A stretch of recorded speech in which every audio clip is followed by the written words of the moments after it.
Silchar news 24 আপনাদেরকে স্বাগতম জানাই। আজ হলো 3 জুন বুধবার। আজকের কয়েকটি বিশেষ গুরুত্বপূর্ণ খবর নিয়ে আসলাম। আজকের প্রথম খবরটি হলো অসমের লাখ লাখ কৃষক সকলদের জন্য এসেছে একটি ভালো খবর। অসমের যে সকল যোগ্য কৃষকেরা রয়েছেন এই সকল কৃষকেরা প্রতি বছরে 11,000 করে টাকা লাভ করবেন বলে ঘোষণা মুখ্যমন্ত্রী ডক্টর হিমন্ত বিশ্ব শর্মার। মুখ্যমন্ত্রী জানিয়েছেন যে সকল যোগ্য কৃষকেরা পিএম কিষাণ প্রকল্পের অধীনে প্রতি বছরে 6,000 করে টাকা লাভ করেন, এই সকল যোগ্য কৃষকদেরকে অসম সরকার থেকে আরো 5,000 করে টাকা প্রদান করা হবে, যার ফলে অসমের কৃষকেরা বছরে 11,000 করে টাকা লাভ করবেন বলে খবর এসেছে। এদিকে মাধ্যমিক পরীক্ষায় শোচনীয় ফলাফলের জন্য কাছাড় জেলার 7টি স্কুল 1 বছরের জন্য বাতিল করা হয়েছে। শিক্ষার মনোন্নয়নের জন্য প্রশাসনের তরফ থেকে এই পদক্ষেপ নেওয়া হয়েছে বলে খবর এসেছে। এদিকে সরকারি কর্মচারী সকলদের জন্য এসেছে একটি জরুরি খবর। এবার থেকে সকাল 10টা থেকে দেরি করে কার্যালয়তে আসলে কর্তন করা হবে বেতন বলে কঠোর নির্দেশ মুখ্যমন্ত্রী। কেবল কর্মচারী সকল নয়, অফিসার সকলও সময় মতো আসতে হবে কার্যালয়তে বলে জানানো হয়েছে। এদিকে ভারতের রিজার্ভ ব্যাংক কাগজের নোটের পরিবর্তে খুবই শীঘ্রই প্লাস্টিকের নোট আনতে চলেছে। নতুন নোটের ডিজাইন এই ধরনের হবে, যার ফলে বৃষ্টিতে ভিজলেও ঠিকঠাক থাকবে বলে খবর এসেছে। এদিকে বরাকের বদরপুরের নাম পরিবর্তন করে নতুন নাম সিদ্ধেশ্বর রাখার দাবি জানিয়েছিলেন কাটিগড়ার বিধায়ক কমলাক্ষ দে পুরকাইস্ত।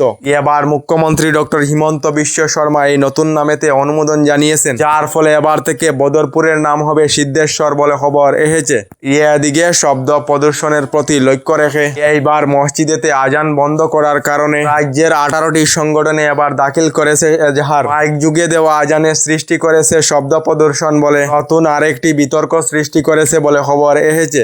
এদিকে সাধারণ জনসাধারণের জন্য এসেছে একটি বিশেষ খবর। এবার থেকে যে কোনো রাস্তায় ধান, খের ইত্যাদি শুকানোর জন্য দিতে পারবেন না। কারণ হলো প্রশাসনের তরফ থেকে BNSS 163 দ্বারা জারি করা হয়েছে, যার ফলে রাস্তায় ধান, খের ইত্যাদি শুকানোর জন্য দিলেই বিপদ নিশ্চিত হবে বলে খবর এসেছে।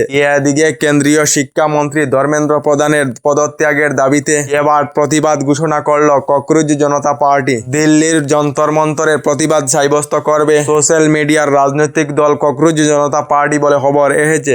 এদিকে পশ্চিমবঙ্গের শুভেন্দু অধিকারী সরকারের বড় ঘোষণা। আজ 3 জুন আজ থেকে পশ্চিমবঙ্গের সরকারি বাসেতে মহিলাদের জন্য বিনামূল্যে যাতায়াতের ব্যবস্থা করা হয়েছে। তার সঙ্গে আজ 3 জুন পশ্চিমবঙ্গের মহিলাদেরকে অন্নপূর্ণা ভান্ডার প্রকল্পের অধীনে 3,000 করে টাকা প্রদান করা হবে। আজ 3 জুন ডিবিটির মাধ্যমে মহিলাদের ব্যাংক অ্যাকাউন্টেতে অন্নপূর্ণা ভান্ডার প্রকল্পের 3,000 করে টাকা প্রদান করা হবে বলে ঘোষণা পশ্চিমবঙ্গের মুখ্যমন্ত্রী শুভেন্দু অধিকারীর।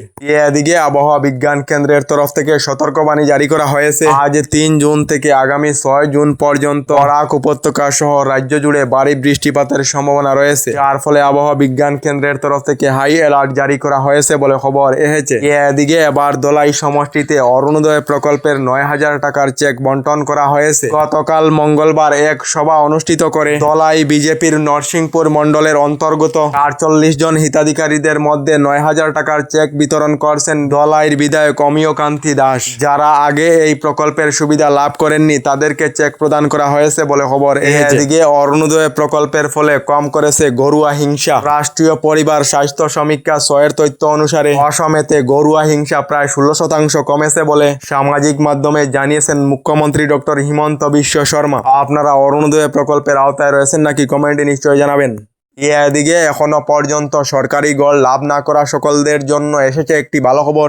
ইতিমধ্যে অসমে প্রায় সরকারি গড়ের জন্য জিওট্যাগিং এর কাজ সম্পূর্ণ হয়েছে। এবার অসমের প্রায় 15 লাখ পরিবারদেরকে নতুন সরকারি গড় প্রদান করা হবে বলে অসম সরকার থেকে নতুন সরকারি গড়ের অনুমোদন দেওয়া হয়েছে, যার ফলে সরকারি গড় লাভ না করা সকলেরা শীঘ্রই সরকারি গড় লাভ করবেন বলে খবর এসেছে। আমাদের ডেইলি খবরগুলি ভালো লাগলে আমাদের ভিডিওতে লাইক দিয়ে চ্যানেলটিকে সাবস্ক্রাইব করে নেবেন।